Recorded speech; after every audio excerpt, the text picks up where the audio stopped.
I think we're going to go ahead and get going here. So welcome everybody. My name's Peter. I'm the program director here at Amplify Arts, and it's great to have you all here for tonight's Alternate Currents panel discussion here before Monuments, Memory, and Place. Alternate Currents is a three-pronged program with a discussion series, a dedicated blog, and a working group of 10 artists whose practices are all rooted in racial, economic, and ecological justice. That working group really helps to guide the program and move it forward. So tonight we're taking a cue from the National Monument Audit that an arts org in Philadelphia produced. This arts org is called Monument Lab. If you're not familiar with their work, I'm going to go ahead and drop a link in the chat real quick. Please check out their website. They're doing some really great things.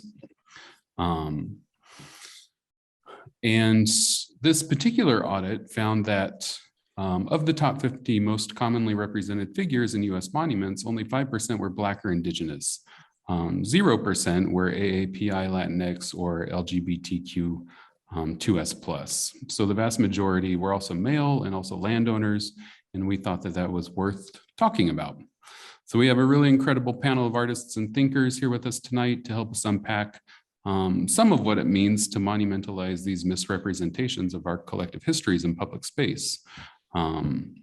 Big thank you to Karin Campbell, Moko Fukuyama, Inkpa, and Nathaniel Ruleaux for being here with us tonight and for agreeing to share their time and experiences with us.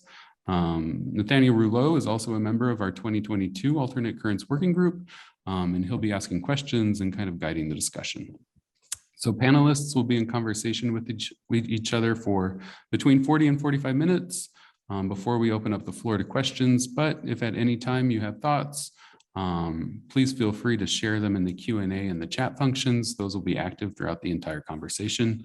I also just wanted to mention quickly that a video and transcript of tonight's discussion with links to additional articles and more resources will be up on the Alternate Currents blog in a couple of weeks. So you can revisit the discussion there, leave your thoughts in the comments section, and help us keep this conversation going. You can find the blog on our website at amplifyarts.org. So thank you all again for being here. We really appreciate your support. We really appreciate your participation in critical discussions like this. And with that, I'm going to pass it over to Nate. Hey, all right. Thanks, Peter. Hamatakiapi, Tayawan Chiankapi, Nathaniel Ruleaux Machiapi, Makoche Kinle Umaha, and Ocheti Shako and Tawopi Elwati, Makoche Kinle Ocheti Shako and Tawopi Emataha. Taya Yuhan Chante Washtea Nape Chiuzapi. Hello, my relatives. Thank you all for joining us tonight. Thank you to Amplify Arts and Peter Fankhauser and the Alternate Currents Working Group for hosting. And thank you to our terrific panelists for joining our conversation.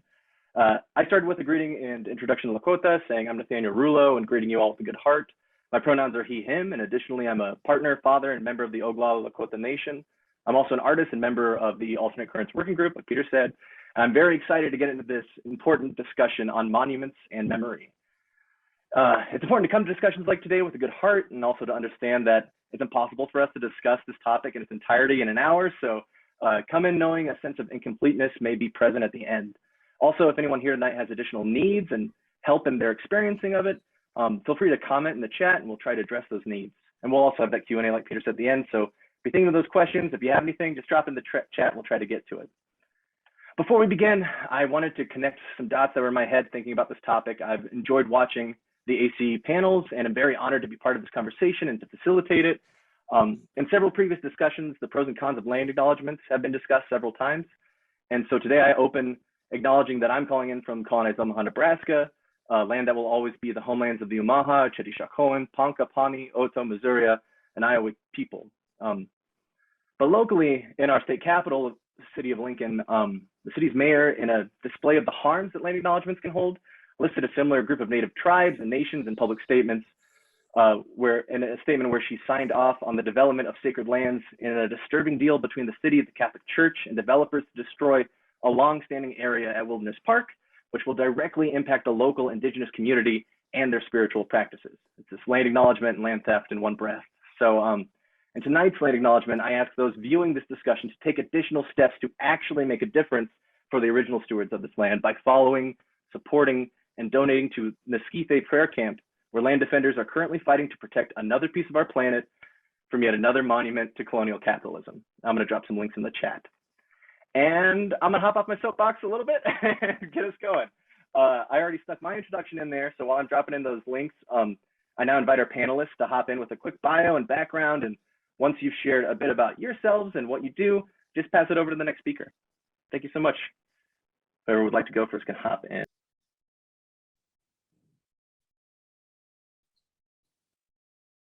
I'll go first. Hello, everyone. My name is Karin Campbell. I'm the Phil Wilson Curator of Contemporary Art at Joslin Art Museum here in Omaha. Thank you, Peter and Amplify, for hosting this evening. Nate, thank you for agreeing to MC, and I will listen to you on your soapbox any and all the time, so feel free to unleash. I've been in Omaha for 10 years now. I curate the contemporary collection at Joslin, and in addition to curating exhibitions, working with living artists, and doing programming. In my capacity as a curator in the city, I'm also involved with a number of public art initiatives. I sit on the Public Art Commission, and I have been on a number of juries and selection committees over the last 10 years to select artists and objects for various public and municipal art projects. I think there was there something else specifically that we had been asked to respond to in the introduction? This is kind of, just my own background's good, and I'll have a little break the ice right after we're all done. Okay, great. Who'd like to go next? Moko? I'll go next. Yes. Hi, my name is Moko Fukuyama.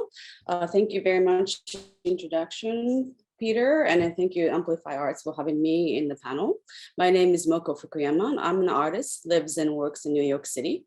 My work is multidisciplinary and multifaceted and ranges widely in medium, tone, and subject.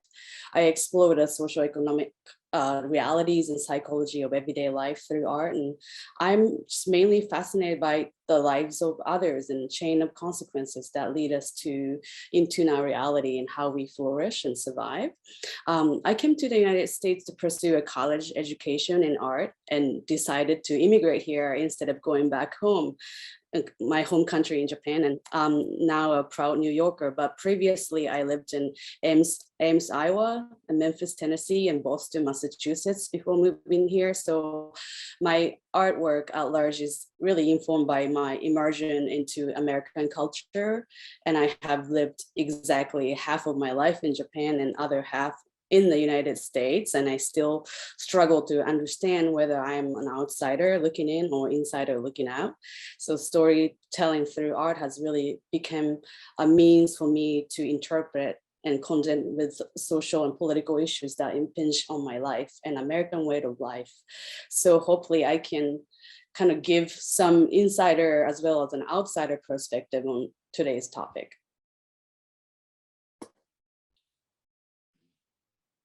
Thanks. Hello, everybody. My name is Inkpa. I currently live in Wheaton, Minnesota, and I'm a multidisciplinary artist. I graduated in 2019 from the University of South Dakota, and I'm a stone sculptor, wood carver, painter. I do a lot of drawing, and I also do public artwork. And most of my public artwork kind of focuses on the community stories that people want to share. It's very community engaged and community based, where people are just sharing their stories, their experiences. And that's what a lot of my work looks at, is sharing stories that people feel are important to share and for others to learn from. I'm working on a project right now in Sisseton, South Dakota, which is a 30-ton stone sculpture. And then I'm also working with the city of Minneapolis, working on a project next to the Mississippi River.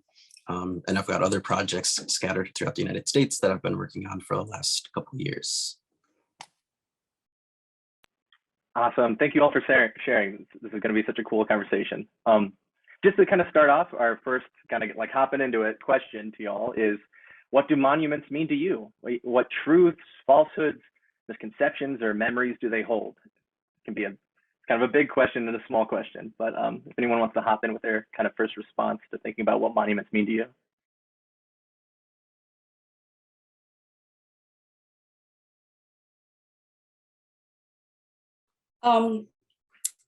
So I guess like I maybe the only like foreigner in this panel, so I might have a little bit different perspective and when it comes to monument too. So I grew up in Japan, and the country is very, very old, older than United States of America. And then kind of every milestone or every event or characters and in the history book have monuments about them somewhere in the form of architectural structure, such as temples or shrines, or in the form of statues, whether or not they're good guys or bad guys. A lot of times you may be stepping into a beautiful, glorious shrine without really knowing it was built by a murderous military dictators who conquered the region, you know. I always felt that a lot of falsehoods or the troubled histories are forgiven by the name of spirituality or the decorative aspect of those structures. And Japanese people take a lot of pride in the craftsmanship, and a lot of things are sort of covered by that. And then, yeah, I mean, and then a lot of the century-old monuments are there to stay forever, regardless of purpose or who really built them. So it's like a statute of limitation or something. It's like a pyramid in Egypt, or, you know, the older it gets, the harder it is to get rid of or to reconsider the monuments. They become almost like artifacts. So I deeply kind of hope that those, you know, the adults are teaching their children that, you know, what was really the motive behind those structures. And I'm really hopeful in a way for the United States, since those problematic statue, you know, like for example, like, you know, Christopher Columbus or Confederate general statue of those things are fairly new.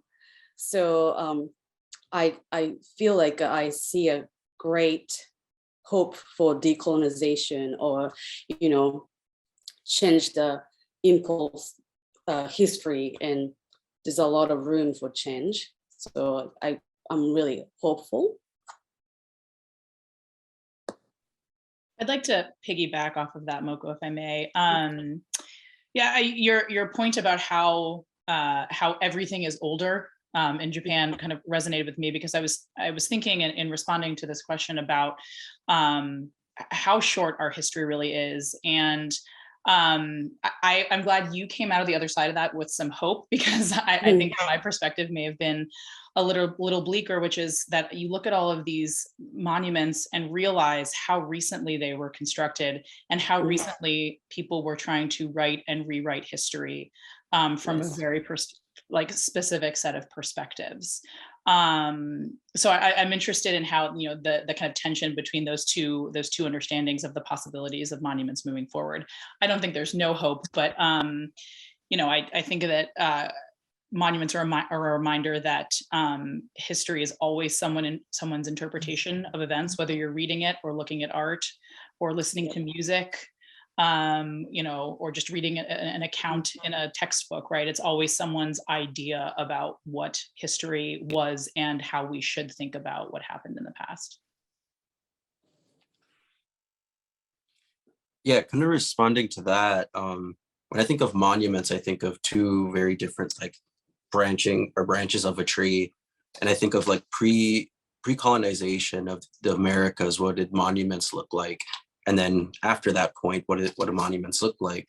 So after colonization, I think of their forced memories. There's forced memories of people and events, but mainly it's the people that interacted with that. And with that, I think of like dominion and national pride and nationalism that goes within that.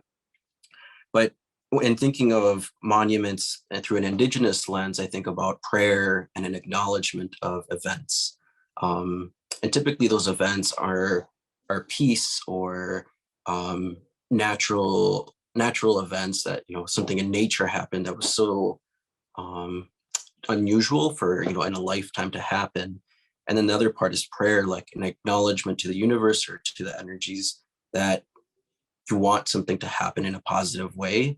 And thinking of that too, like a lot of these pre-contact monuments through agriculture and city building, and all of these things have been destroyed or overlooked, and something like, that maybe my ancestors seen as, a really important stone that had markings on it, another culture that came in would have seen as like an obstacle to get, in the way, or so those are two kind of avenues that I think about monuments. And looking at my work, I'm always trying to think of how can I go into the former route and continue that chain of monument making. Totally. Thank you. Thank you all for sharing. Inkpa, that's kind of where my mind has been too, a lot about this topic. But for me, Mount Rushmore is like the thing that pops in my head right away, and like the desecration of Tukashi Lashakbe and just Hisapa, and this place of creation, this place, the U.S. government, made the property of the Ocheti Shakoan with the Fort Laramie Treaty. It's a monument created by an associate, if not a member of the Ku Klux Klan, and features presidents with sordid pasts and histories, from human enslavement to the largest mass execution in U.S. history with the killing of the Dakota 38. And, it sees more than like 2 million visitors a year, and natives have been fighting against it for a long time, trying to get the true history of that place out there, with Ames occupation in 71, or the land defenders with Indian Collective when 45 had his global pandemic 4th of July bash out there. So in my mind, it's almost like a big boss kind of at the end of this messed up, really bad video game or something. And a lot of my like dislike of that monument comes from a deep hurt that lies in from the lies it shares, I guess. Visiting as a child, I visited with a sense of awe and had this, I had this feeling of being tricked into associating it with patriotism. I tricked it by a monument which goes against values I believe in and values I hope the nation believes in. And the same negativity that's there is attached to most monuments I come across.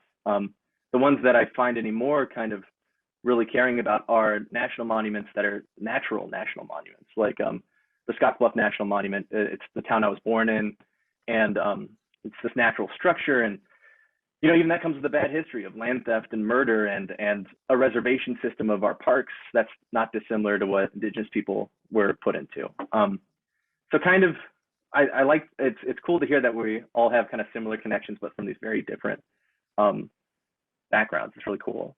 I'd like to start, before we get kind of into the dissecting our feelings about the National Monument audit. Moko, you kind of mentioned that you had a video. Would that be a good time to kind of show that before we dive right in?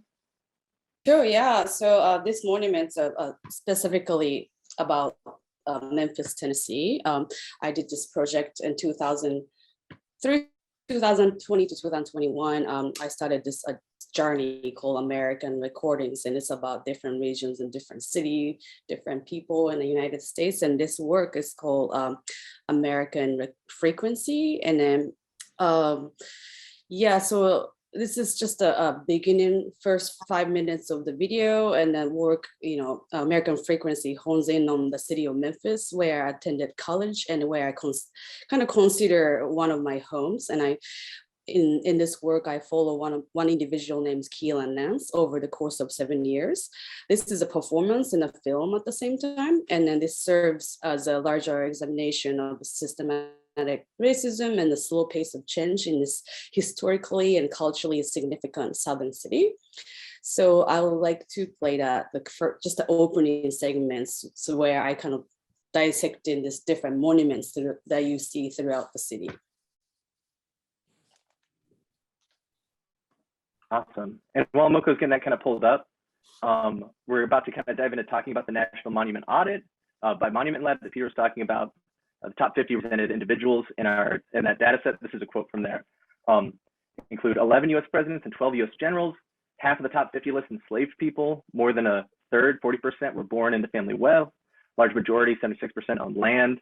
And only 5 of the top 50 figures were Black or Indigenous. Martin Luther King Jr. was ranked 4th, Harriet Tubman ranked 24th, Tecumseh ranked 25th, Sacagawea ranked 28th, and Frederick Douglass ranked 29th.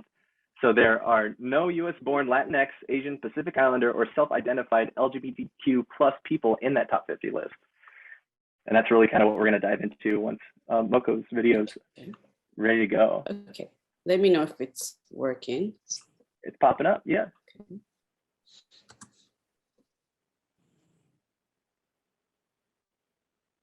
Right, there we go. Let me know if the audio works too. It's I'm not hearing anything yet. in a minute it will, I think. Okay, cool. Yeah. There you go. Memphis, Tennessee is a city crisscrossed by train tracks and highways, wedged up against a muddy river and historical footnotes.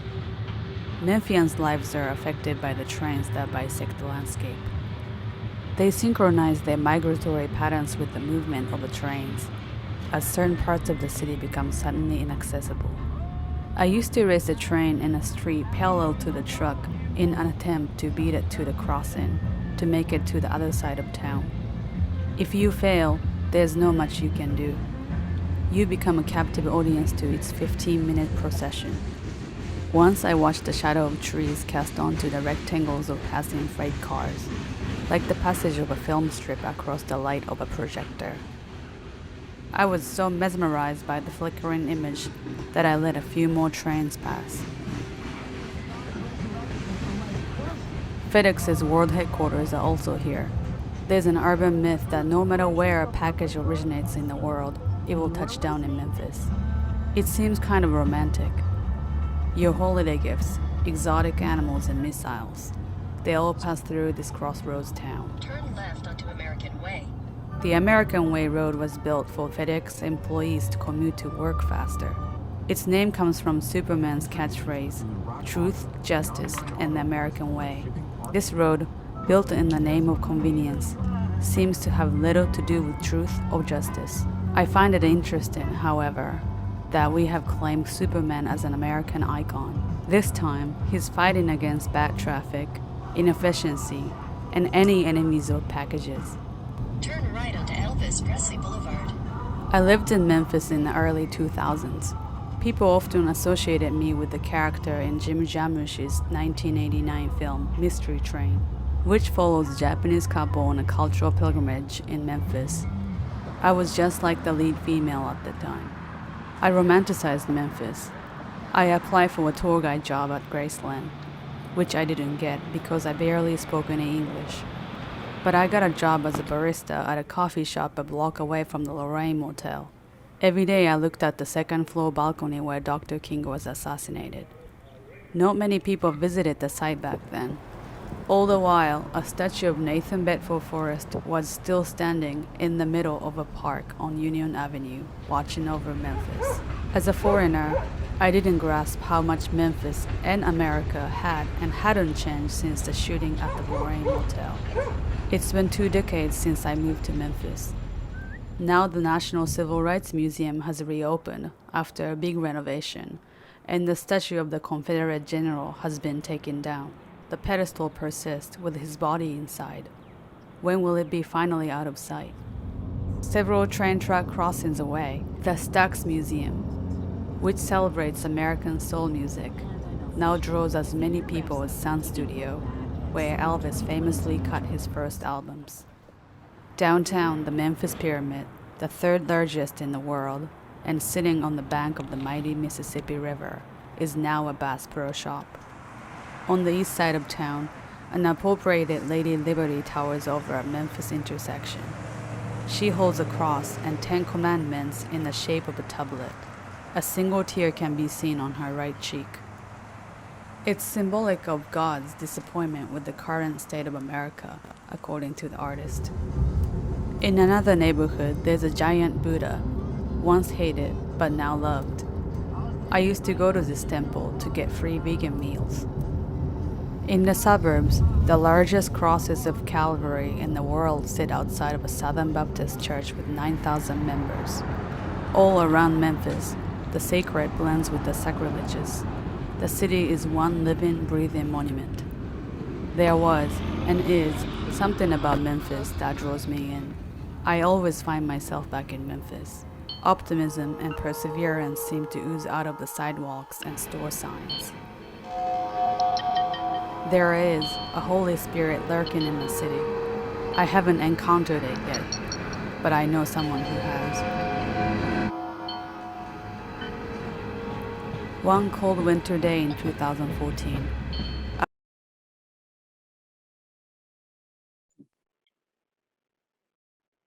Awesome. Thank you so much for sharing that, Moko. Yes. It really took me back to I've only been a tourist in Memphis a couple of times, and those are the things that are still in my brain.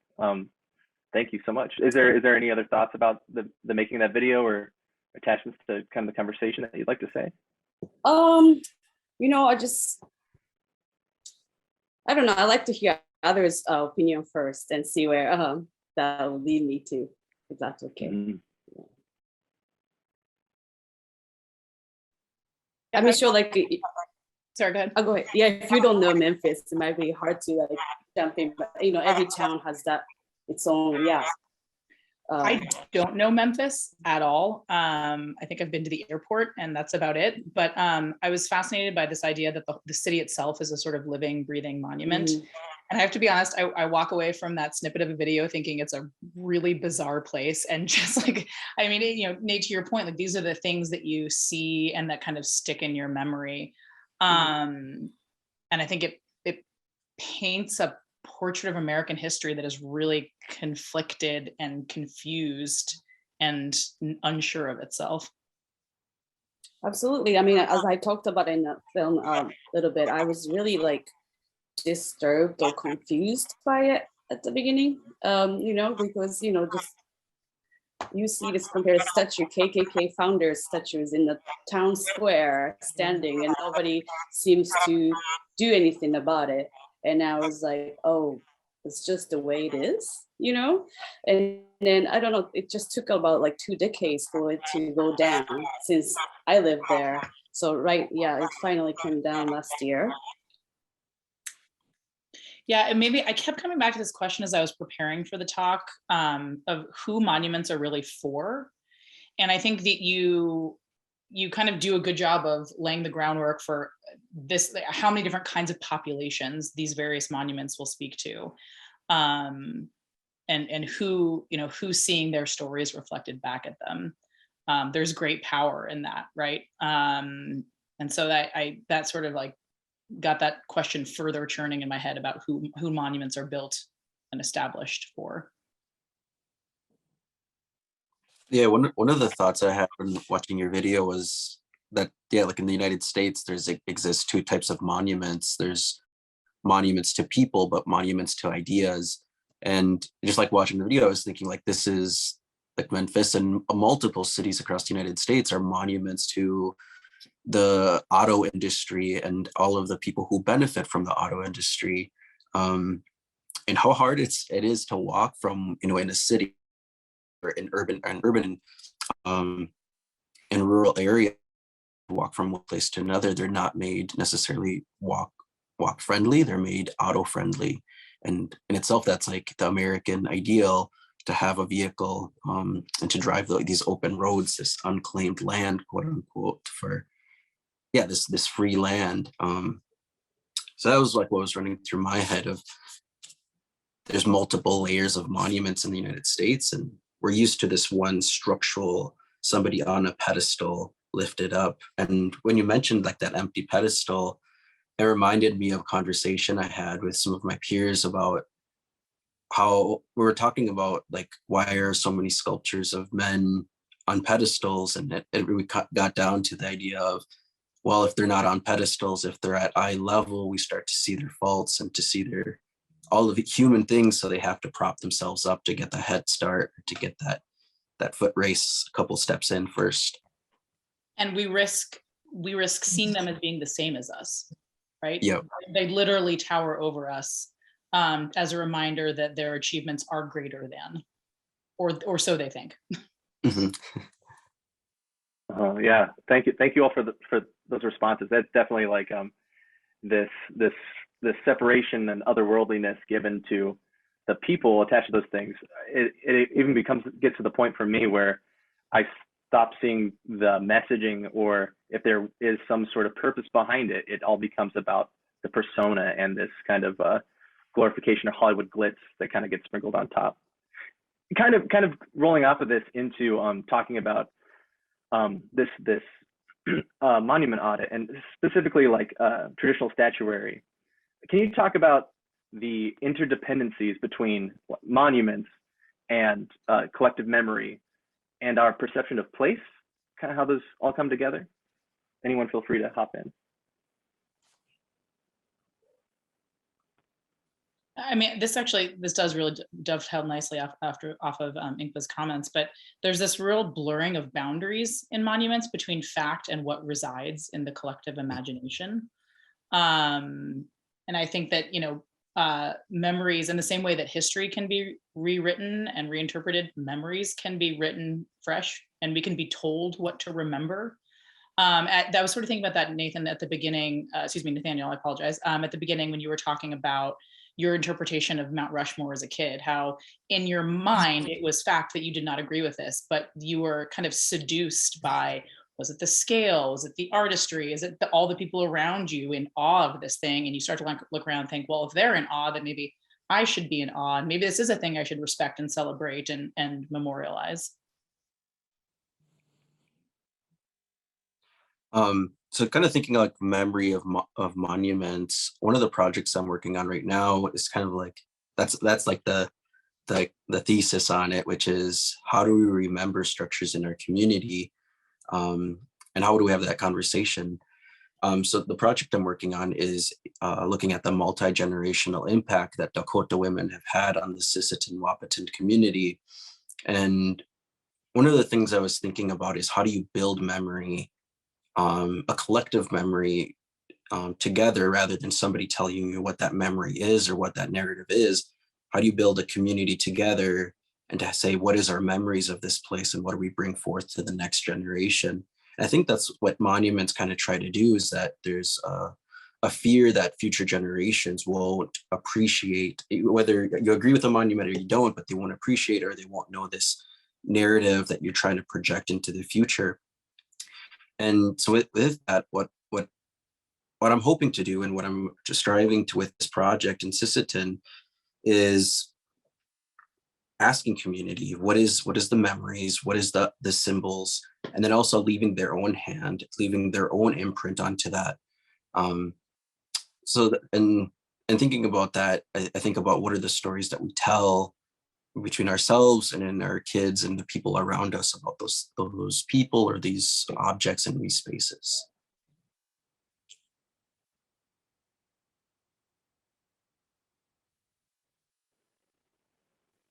Yeah, that sense of memory, that ties so much into, I feel like, a lot of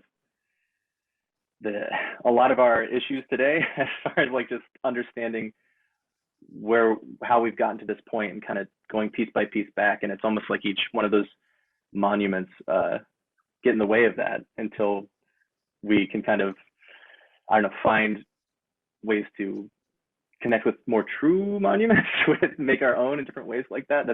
That sounds like a really powerful project. Moko, do you have a final kind of thought in this section before we kind of jump to the last one or to the next one?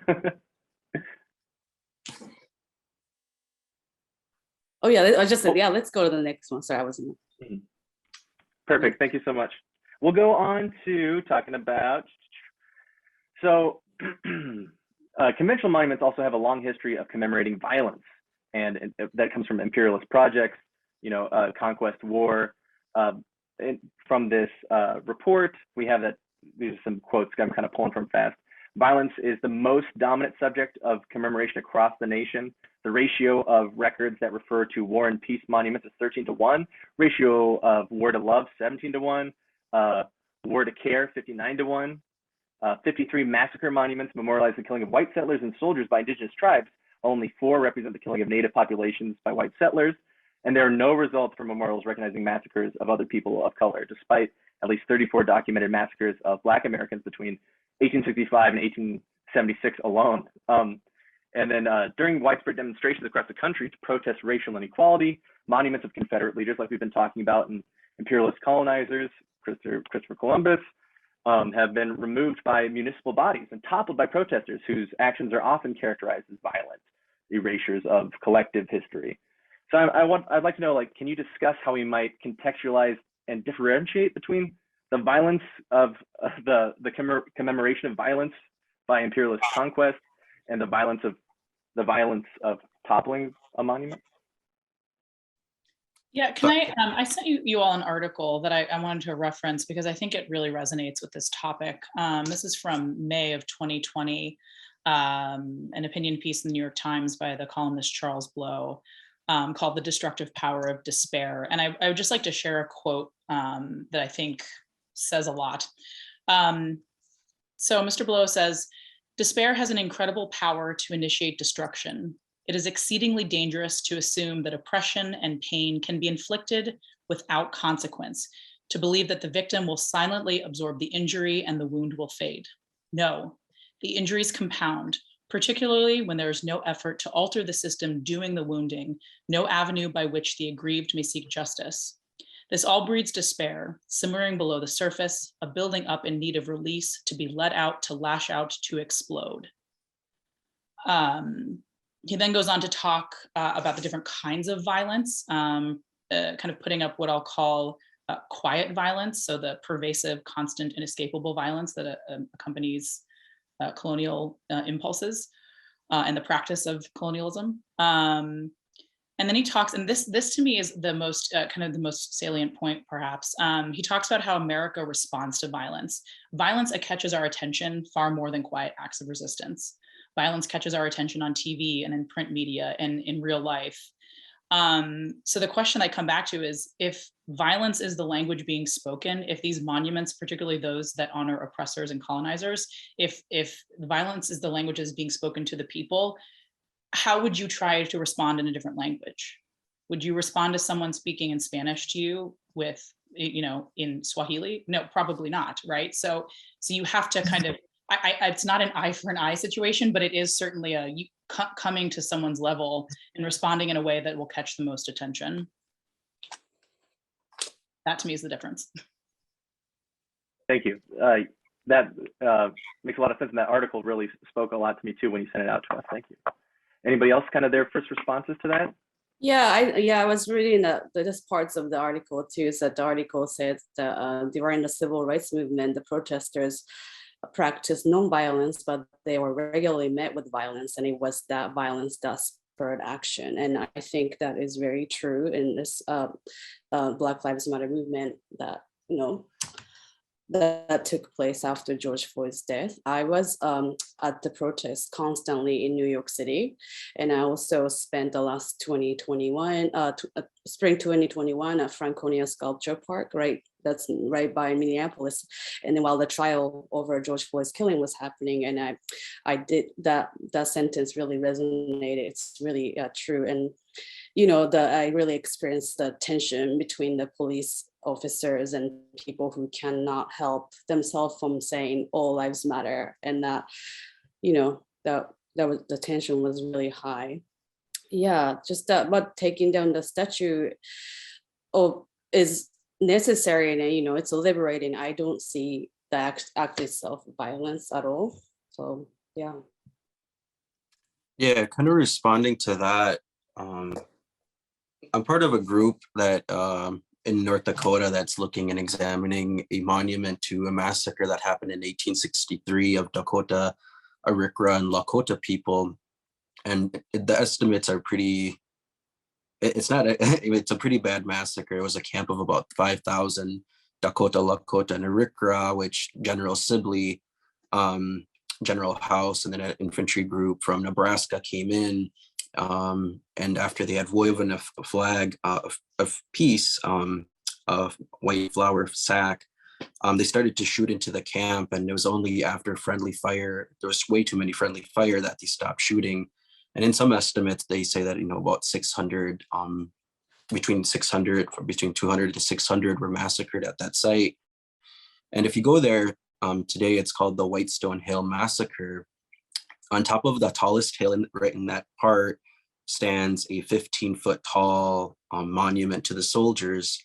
And it's pretty audacious, to think anywhere in the world that the ones that commit the massacre are the ones who deserve the acknowledgement of some sort. And at the bottom of the hill, on a little tiny plaque, it says also there was some Indians who died.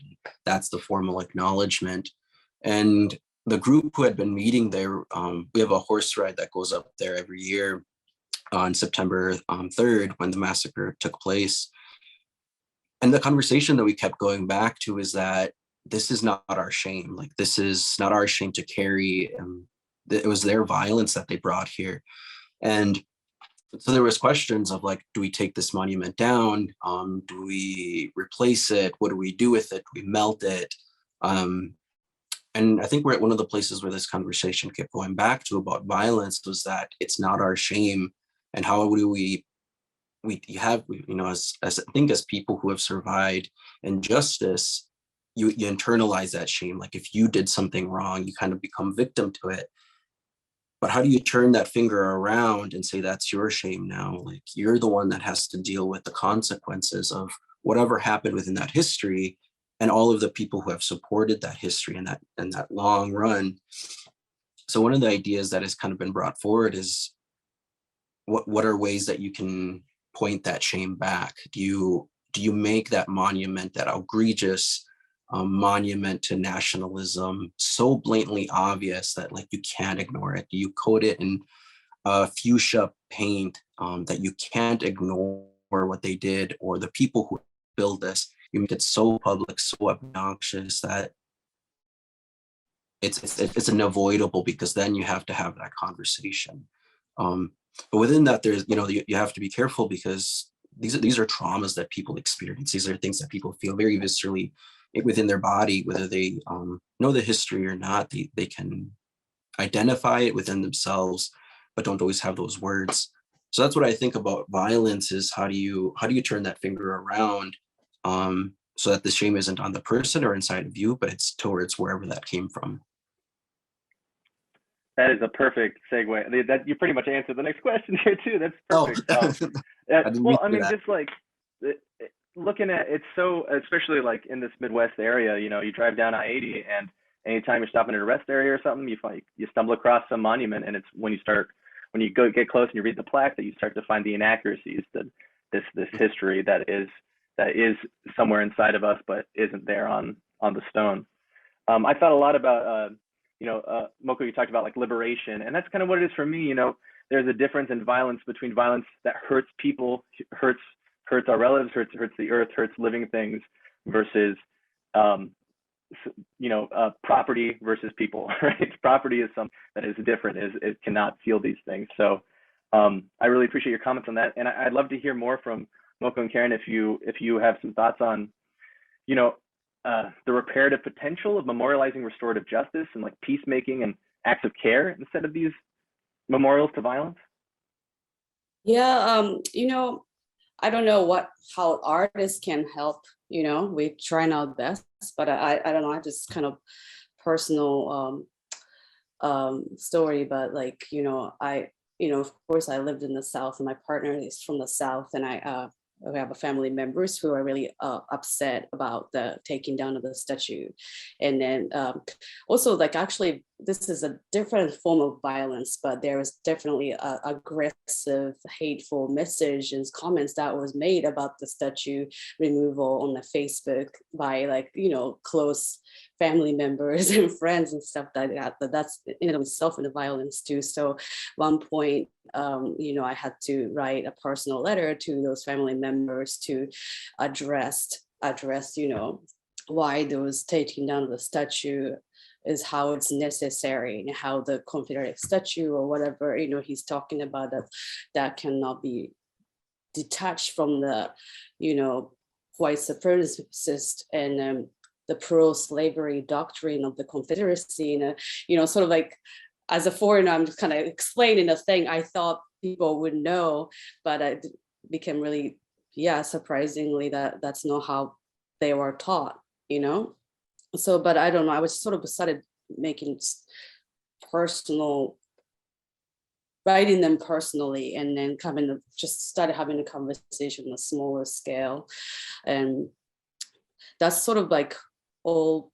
And then also in my artwork too, I traveled to Iowa during the 2020 presidential elections season, and then interviewed multiple just to say 20, 30 different Iowans from different walks of life and different political spectrum, and then really trying to hear where their perspectives coming from. I talk to Republican farmers or Democrat farmers and politicians or just the people on the streets. And, I'm just trying to really map out, and organize,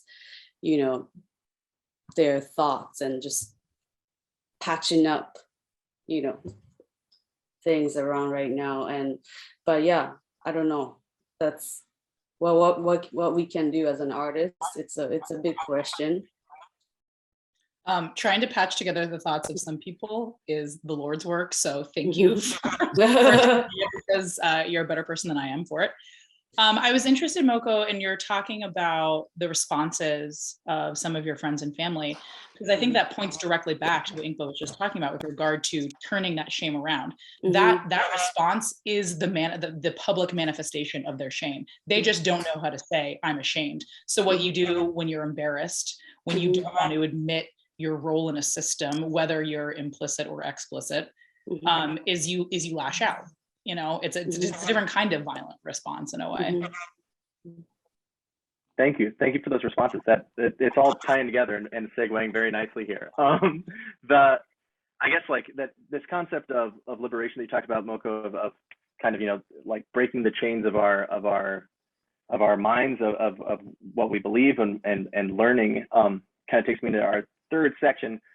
In an interview with Hyperallergic, scholar and curator Ariela Azuela says that unlearning is an unending process under the imperial condition. And so I want to know if we accept that monuments do not exist in a state of benign neutrality, like what comes next? What must we unlearn about our relationship with monuments in general? It's a tough one. It's a big one.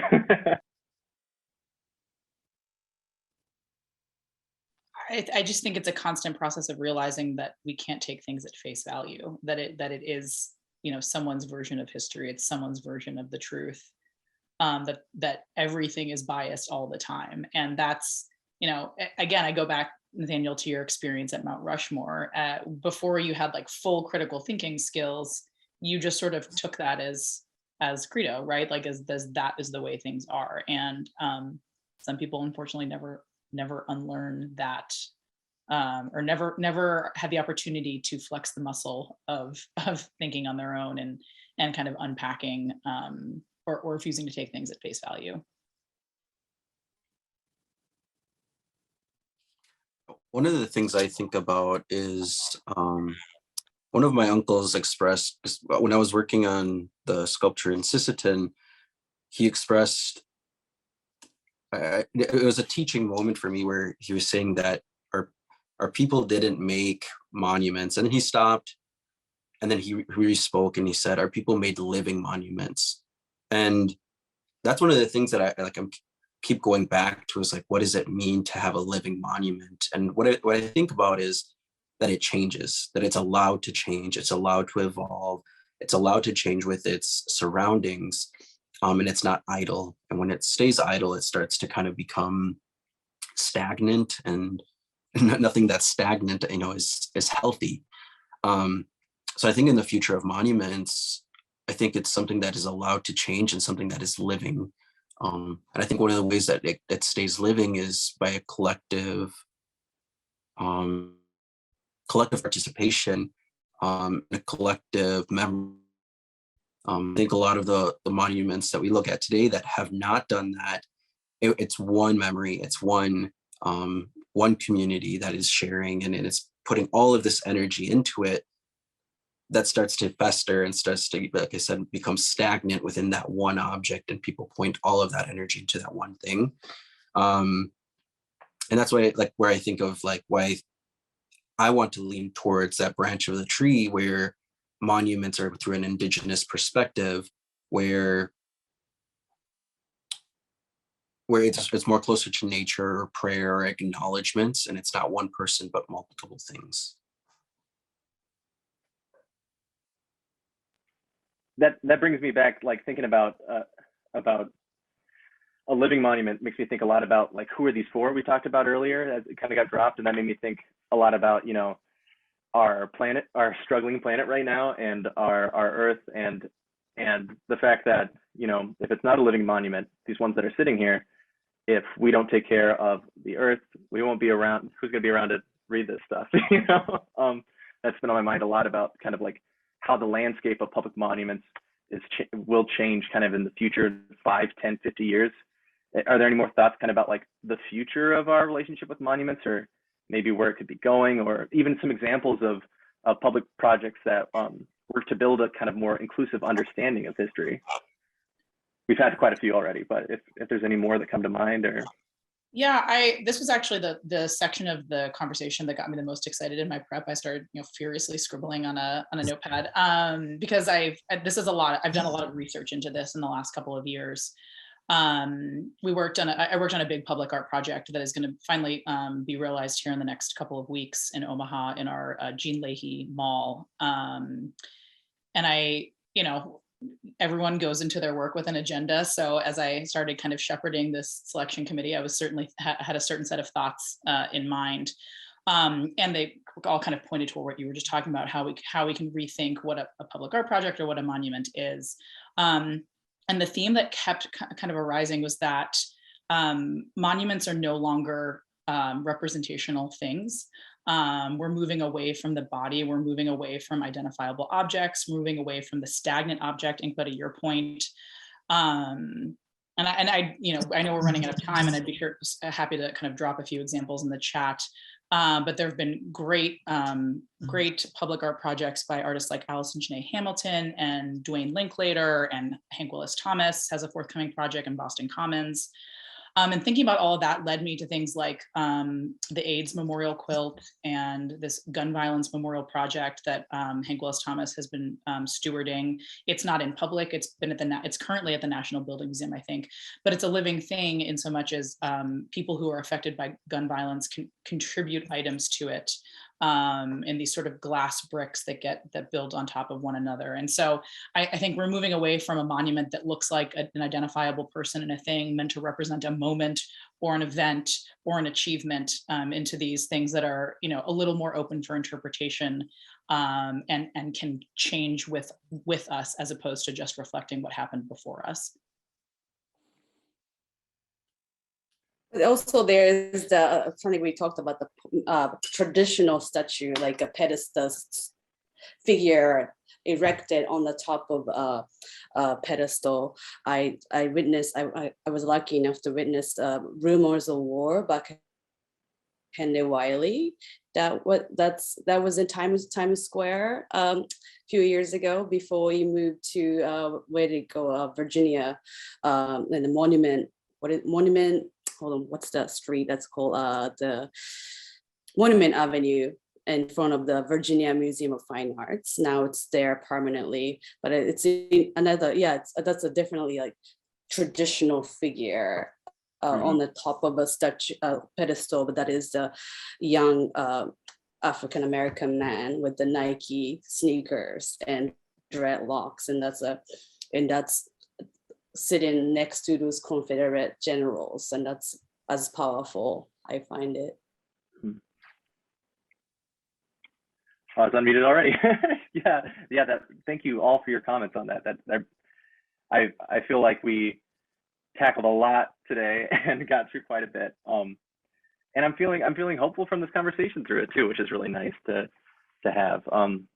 I hope those things in the next 50 years, you know, I worry about. I think things like, you look at January 6th and where our nation goes, you know, who gets to choose how that story is told, you know, and where does our history kind of go from here, is kind of a big, important thing for those who come next if we want, you know, a better world together. So folks, we have like minutes left, but if you have any Q&A questions, please drop in the chat. We'll try to like hop on two really fast. Also, if anybody in the panel, if y'all have some cool, I know Inkpa, you have a lot of cool stuff going on right now, but if you have some cool upcoming events, pieces you're working on, feel free to share with the Zoom. Just really quick, I did drop in the chat a bunch of links to some projects and sculptures I've been looking at in recent years, and some living memorial projects like we talked about, if anyone's interested. I'll just say Joslin Art Museum is closed to the public now for 2 years, but just because our doors are closed doesn't mean that we are not doing anything. We've got a ton of projects in terms of programs, lectures, classes, public art making activities. I mean, there's still a lot going on. So if you're in the Omaha area, keep an eye on our website for upcoming programs. For those of you who don't know, we're doing a major site expansion and renovation, and construction is well underway at this point. So our doors are closed, unfortunately.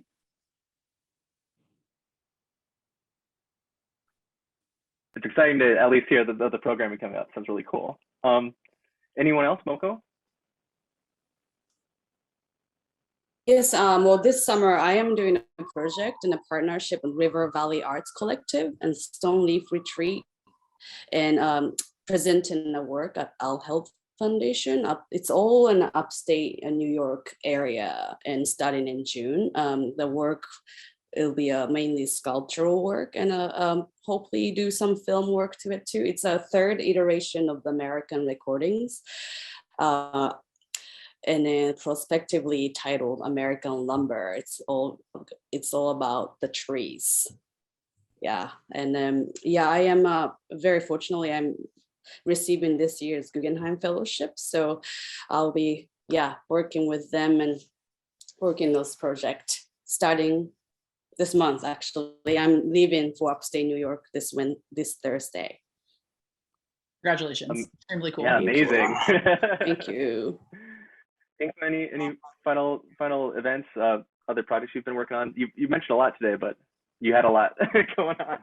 Yeah, well, I'll continue working on my 60,000-pound stone sculpture in Sisseton, South Dakota. One of the exciting parts for it is that I'm involving community into it, where community members can come up to the large stone blocks.